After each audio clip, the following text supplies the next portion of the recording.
Hello friends, welcome to Raj Nodhraj IAS. तो friends, आज जो है हम लेक्चर 4 में पहुंच गए हैं और हम इंपॉर्टेंट क्वेश्चन डिस्कस कर रहे हैं आपके प्रीलिम्स 2020 और 2021 के लिए। सो गाइस, 2018 के अंदर टू स्टेट सॉल्यूशन, ये एक टर्मिनोलॉजी बेस्ड क्वेश्चन था और ये आपसे पूछा गया था कि बताइए कि किसके कंटेक्स्ट में जो है ये आया है। तो दरअसल इजराइल पैलेस्टीन जो कन्फ्लिक्ट है, ओके, उसका सॉल्यूशन है टू स्टेट सॉल्यूशन, इसलिए ये न्यूज़ में था। अब हम इससे मिलता जुलता क्वेश्चन करते हैं। तो आप देखिए, one country two system is sometimes mentioned in news in the context of, किस चीज़ में ये यूज़ होता है। सो फ्रेंड, ये चाइना हांगकांग कन्फ्लिक्ट जो कि न्यूज़ में था, उसके अंदर ये टर्म जो है हमेशा आपको सुनने को मिलेगी। दरअसल कहा ऐसा जाता है कि चाइना जो है एक वन कंट्री रहेगा, लेकिन हांगकांग में डिफरेंट सिस्टम ऑफ गवर्नेंस हो सकता है। जैसे कम्युनिस्ट चाइना बोलते हैं और हांगकांग के अंदर डेमोक्रेसी है, ठीक है, लेकिन वो ये कहते हैं कि हम कंट्री एक रहेंगे एज अ सिंगल कंट्री। ये जो टर्म है ये आपको याद रखनी है। अब आप देखिए, हांगकांग के अलावा मकाओ, उसके कंटेक्स्ट में भी जो है ये वन कंट्री टू सिस्टम जो है ये लागू होगा। ओके, मकाओ भी ऐसा है कि सिस्टम अलग हो जाएगा और कंट्री जो है वो सेम सिंगल जो है वो चाइना ही रहेगा। ओके, अब हम अगले क्वेश्चन पे चलते हैं। Which of the following hold true with respect to Odissi dance. Okay, तो पहली स्टेटमेंट ये कह रही है कि नाट्य शास्त्र में इसके बारे में बात की गई है और this style is known as ओर्धमगदा।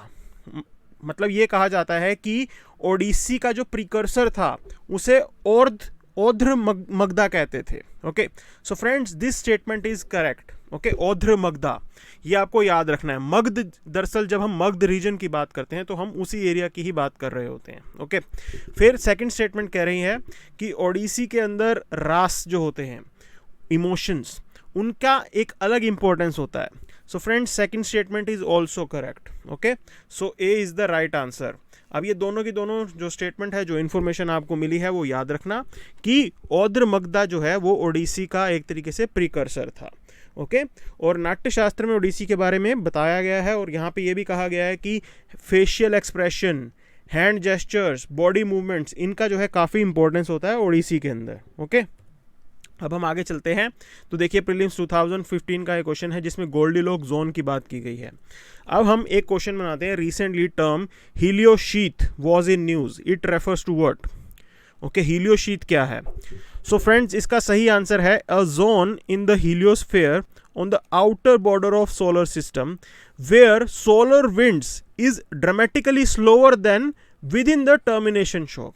Okay, slow, जो हमारी सोलर विंड्स होती हैं जो सन से निकलती हैं वो काफ़ी स्लो हो जाती हैं इस रीजन के अंदर, और इसको बोल देते हैं हीलियोशीथ। तो ये आपको याद रखना है। ओके, आप याद रखेंगे अब इसको। फिर हम अगले उस पर चलते हैं। देखिए, ये 2016 प्रीलिम्स का क्वेश्चन हो गया जिसके अंदर बात की गई है आर्टिफिशियल इनलैंड पोर्ट की।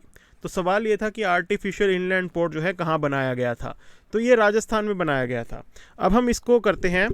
To promote investment, which among the following state has launched program named Startup Oasis?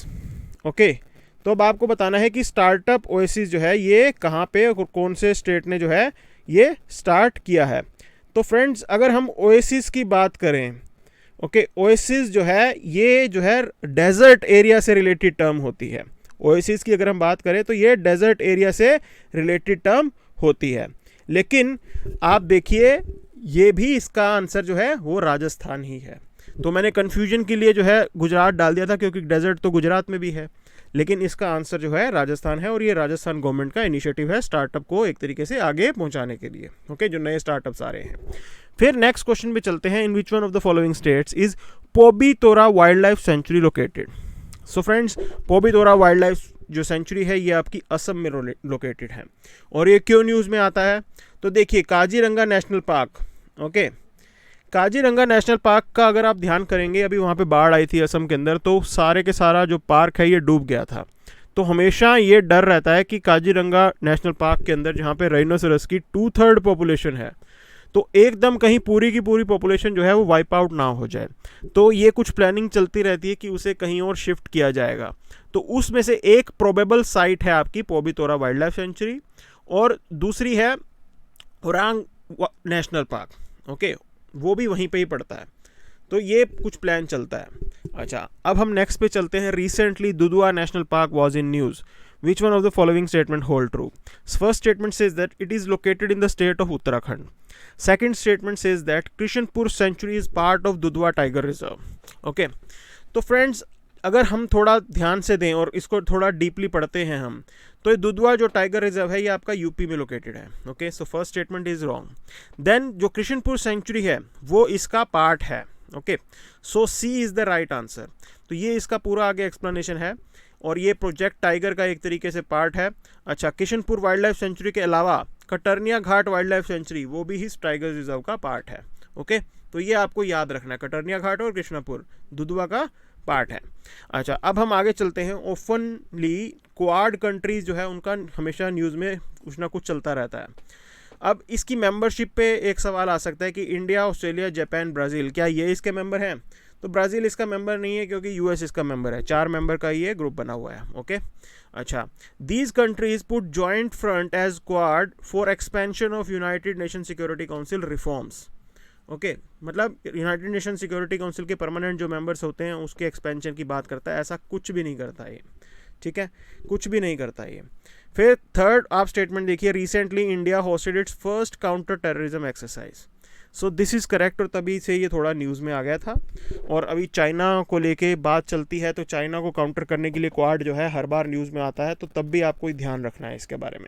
Okay, सो अभी एक काउंटर टेररिज्म एक्सरसाइज भी हुई थी जिसमें सभी कंट्रीज़ ने इनने 3-4 ने आके बात की थी। ओके, इंटेलिजेंस शेयरिंग वगैरह की थी, उसके अंदर कुछ एज सच जो है मिलिट्री एक्शन नहीं हुआ था। तो आगे देखिए, consider the following statement. Bharathiyar was a popular Telugu poet who is popularly known as महाकवि भारती।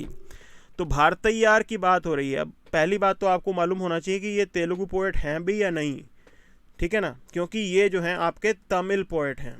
ओके, तेलुगु पोएट तो ये हैं ही नहीं, तो फर्स्ट स्टेटमेंट आपकी गलत हो गई।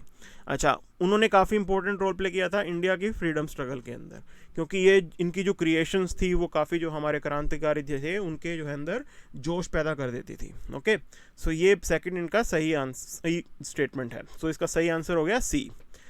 आप आगे देखते हैं। Recently multi modal acoustic trap display, ये टेक्नोलॉजी का नाम है, multi modal acoustic trap display was in news, which one of the following hold true? अब first statement says that this technology can create 3D virtual content without the need for glasses and additional instrumentation. Okay, ये 3D content और 3D hologram बना सकती है ये technology, बिल्कुल right है ये। This system can be used for face to face telepresence and in medical sciences. बिल्कुल सही है ये, कि सपोज मैं टेली प्रेजेंस करवाना चाहूँगा तो मेरी शक्ल नज़र आएगी वहाँ पे, 3D के अंदर मेरी शक्ल नज़र आएगी। ये multi modal acoustic trap display का जादू है। ओके, सो ये इसका सही आंसर है। मतलब साइंस फिक्शन मूवी जब देखते हैं उसके अंदर तो ज़रूर जो है कई बार हमें देखने को मिलेगा। अच्छा, इसके अंदर जो है ये एक और चीज़ यूज़ होती है जिसको बोलते हैं अकूस्टोफोरेसिस। ओके, ये दरअसल क्या है कि साउंड वेव्स का यूज़ करते हैं हम किसी भी ऑब्जेक्ट को मूव करने और मैनिपुलेट करने में, अकूस्टोफोरेसिस। तो ये आपको ध्यान रखना है। ओके, ये टेक्नोलॉजी लेटेस्ट डेवलपमेंट थी और काफ़ी न्यूज़ में आ रही थी ये। अब आप आगे देखिए, which of the following monuments are part of UNESCO's world heritage site. अब ये 3 दे रखे हैं, Chhatrapati Shivaji Terminus, Mahabodhi temple complex Bodh Gaya. तो ये दोनों तो हैं, चार मीनार जो है ये नहीं है। ओके, ये टेंटेटिव जो है उस लिस्ट का पार्ट है, इसलिए जो है ये ध्यान रखना है आपको। सो जब हम 3 को एलिमिनेट करेंगे तो आपके पास ऑप्शन ही सिर्फ बी बचेगा। ऐसे भी आप आंसर कर सकते हो। अब हम नेक्स्ट क्वेश्चन में चलेंगे। Very often 90 program comes into news. Okay, which one of the following hold true? This program was launched at target AIDS. This program was launched to target AIDS. So ये बिल्कुल सही है। Okay, it is an initiative of World Bank to check the menace of AIDS, HIV।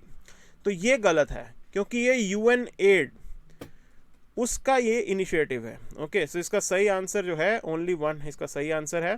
तो आप देखिए इसका मतलब क्या है। इसका पहला मतलब है कि जो टारगेट्स हैं इसके अंदर, भाई बाय 2020 हम 90% ऑफ जो HIV के साथ जी रहे हैं, ओके, उनको आइडेंटिफाई कर लेंगे। अच्छा, फिर 90% जो है उनका डायग्नोसिस किया जाएगा। ओके, और एक तरीके से उनको एंट्री जो रेट्रोवायरल थेरेपी है वो दी जाएगी। और ये कोशिश की जाएगी जिनको एंटीवायरल जो ये थेरेपी है जो ये दी जा रही है 90% जो है उनमें से एक तरीके से सक्सेसफुल होंगे। तो ये 90-90-90 तीन जो है इनके टारगेट्स हैं और ये पूरा प्रोग्राम चलाया गया था। ओके, हमारे इंडिया में एक अलग प्रोग्राम चलता है जिसको कहते हैं नेशनल एड्स कंट्रोल प्रोग्राम, वो हमने 1992 में स्टार्ट किया था। ओके, तो और ये UN-8 जो है ये बाद में शुरू हुआ है, ठीक है ना। तो आप ये पूरी कहानी है जो आपको याद रखनी है। I hope this session is helpful for you guys. Please subscribe our channel. Thank you.